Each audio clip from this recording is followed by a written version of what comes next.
I am Langhorne. That is my middle name. I am the inventor of the scheme which has been mentioned, and I think it is a good one, and likely to be of great benefit to the world. Still, this hope may be disappointed, and therefore I can't afford to use my real name, lest in trying to acquire a new and possibly valuable reputation, I destroy the valuable one which I already possess, and yet fail to replace it with a new one. I propose to take classes and teach under this apparently fictitious name.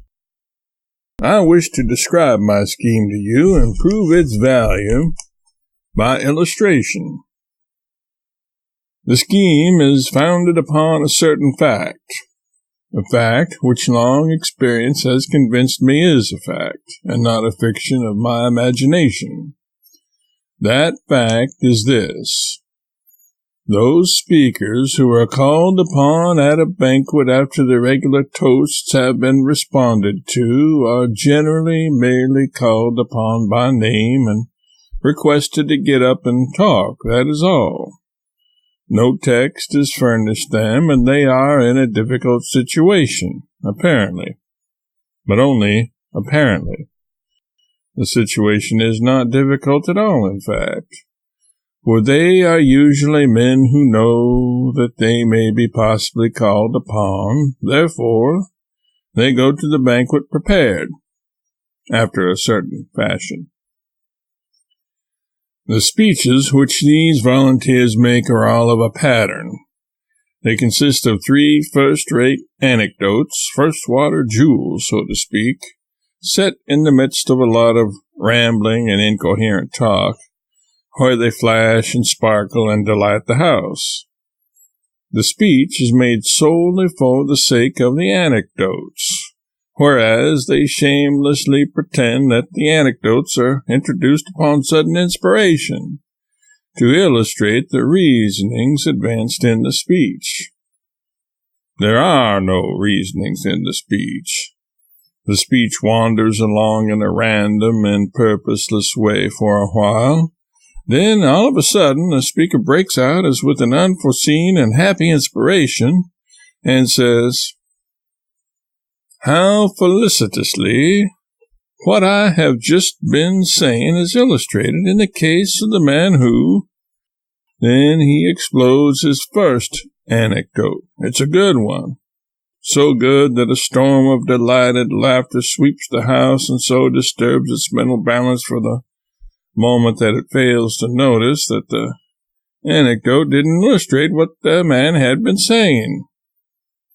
Didn't illustrate anything at all, indeed, but was dragged in by the scruff of the neck and had no relation to the subject which the speaker was pretending to talk about. He doesn't allow the laughter to entirely subside before he is off and hammering away at his speech again. He doesn't wait, because that would be dangerous. It would give the house time to reflect. Then it would see that the anecdote did not illustrate anything. He goes flitting airily along in his speech in the same random way as before, and presently has another of those inspirations, and breaks out again with his "How felicitously what I have just been saying is illustrated in the case of the man who—" Then he lets fly his second anecdote, and again the house goes down with a crash. Before it can recover its senses, he is away again and cantering gaily toward the home stretch, filling the air with a stream of empty words that have no connection with anything. And finally he has his third inspiration, introduced with the same set form. "How felicitously what I have just been saying is illustrated in the case of the man who—" Then he lets fly his last and best anecdote, and sits down under tempests and earthquakes of laughter, and everybody in his neighborhood seizes his hand and shakes it cordially and tells him it was a splendid speech. Splendid. That is my scheme. I hope to get classes. I shall charge a high rate, because the pupil will need but one lesson. By grace of a single lesson, I will make it possible for the novice who has never faced an audience in his life to rise to his feet upon call, without trepidation nor embarrassment, and make an impromptu speech upon any subject that can be mentioned, without preparation of any kind, and also without even any knowledge of the subject which may be chosen for him. He shall always be ready, for he shall always have his 3 anecdotes in his pocket, written on a card, and thus equipped he shall never fail. I beg you to give me a text and let me prove what I have been saying.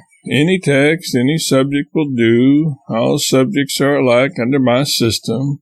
Give me a text. Portrait painting.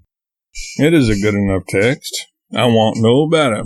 I've already told you that all texts are alike under the noble system. All that I need to do now is to talk a straight and uninterrupted stream of irrelevancies which shall ostensibly deal learnedly and instructively with the subject of portrait painting. The stream must not break anywhere. I must never hesitate for a word, because under this scheme the orator that hesitates is lost. It can give the house a chance to collect its reasoning faculties, and that is a thing which must not happen. Portrait painting. That's a good subject for a speech, a very good subject indeed.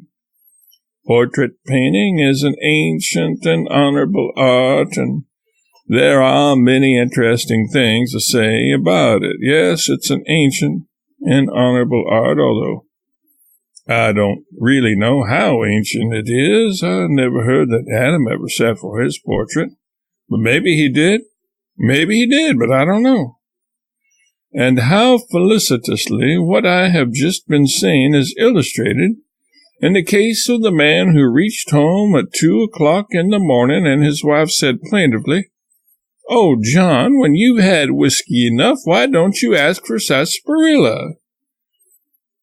And he said, "Why, Maria, when I have had whiskey enough, I can't say sarsaparilla." Maybe there never was a portrait of Adam. Even if painting is an ancient and honorable art, it may not be as ancient as all that. And I don't think I ever saw a portrait of any of those old Hebrews or of the Greeks either. But the Romans did have portraits, carved mostly, not painted. I've never seen a painted portrait of Julius Caesar, but I can recall more than one statue. And how felicitously what I have just been saying is illustrated in the case of the man who arrived at his home at that unusual, unfortunate hour in the super early morning, and stood there and watched his portico rising and sinking and swaying and reeling, and at last, when it swung around into his neighborhood, he made a plunge and scrambled up the steps and got safely onto the portico, stood there watching his dim house rise and fall and swing and sway until the front door came his way, and he made a plunge and got it, and scrambled up the long flight of stairs. But at the topmost step, instead of planting his foot upon it, he only caught it with his toe, and down he tumbled and rolled and thundered all the way down the stairs, fetched up in a sitting posture on the bottom step with his arm braced around the friendly newel post, and said, "God pity the poor sailors out at sea on such a night as this." But when we come down a little later, we do find portraits in Rome, portraits of the old popes, and in Germany we find portraits of their opponents, Calvin and Luther. There's a portrait of Luther in one of those galleries that lingers in my mind as one of the most masterly revelations of character that I ever saw. And speaking of Luther, there was a man in Hartford who had a cat called Luther.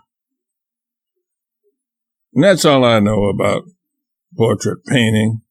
At least it's all I have time to tell you this evening.